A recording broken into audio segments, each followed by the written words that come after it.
আসসালামু আলাইকুম viewers, Sohel electric and plumbing সার্ভিসের পক্ষ থেকে আপনাদের সবাইকে স্বাগতম। আজকে আমরা কাজ করলাম একটি টিন শেড বাড়িতে কনসিল ওয়্যারিংয়ের কাজ করলাম ইলেকট্রিকের। সালামপুর বাজারের পাশে আরমান ভাইয়ের বাসাতে কাজ করলাম। দুইটা রুমে কনসিল করলাম ইলেকট্রিকের, ঠিক আছে। এখন এই যে এখানে দরজার পাশে এই যে সুইচ বোর্ডটা সর্বপ্রথম দেওয়া হয়, এই সুইচ বোর্ডের উচ্চতা আমরা সাধারণত দিয়ে থাকি, এটা হচ্ছে টপ লেভেল 56 ইঞ্চি। আমরা এটাকে টপ লেভেল 56 ইঞ্চি দিয়েছি। তারপরে দেখতে পাচ্ছেন যে এই পাশে টিভি এবং রাউটারের লাইন করা আছে, ওই পাশে একটা মেন সুইচ দেওয়া আছে।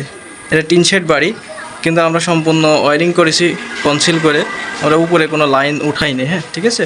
শুধু আমরা এই যে দেখতে পাচ্ছেন যে ফ্যানের লাইনটা শুধু উপরে উঠাইছি, বাদবাকি সব কিছুই কনসিল করা আছে ভিতর দিয়ে।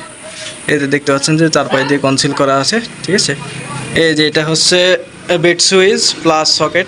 এই পাশে হচ্ছে বেড হবে, খাট হবে। আমরা খাটের জন্য 6.5 ফিট জায়গা রেখে তারপরে আমরা বেড সুইচের জায়গা করে দিয়েছি, এবং বেড সুইচের উপরে এখানে একটা লাইট হবে, ডিম লাইট। ঘুমানোর সময় এই লাইটটা অন অফের জন্য ওখানে সুইচ হবে এবং প্লাস সকেট হবে। আর বাদবাকি ফ্যানের যে রেগুলেটর আছে, সুইচ আছে, এগুলো সব দরজার সামনে হবে। এই পাশে হচ্ছে টিভির লাইন হবে।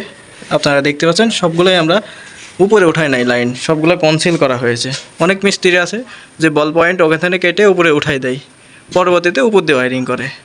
আসলে এটা তো করা কতটা ঠিক বা বেঠিক আপনাদের কাছ থেকে জানতে চাই।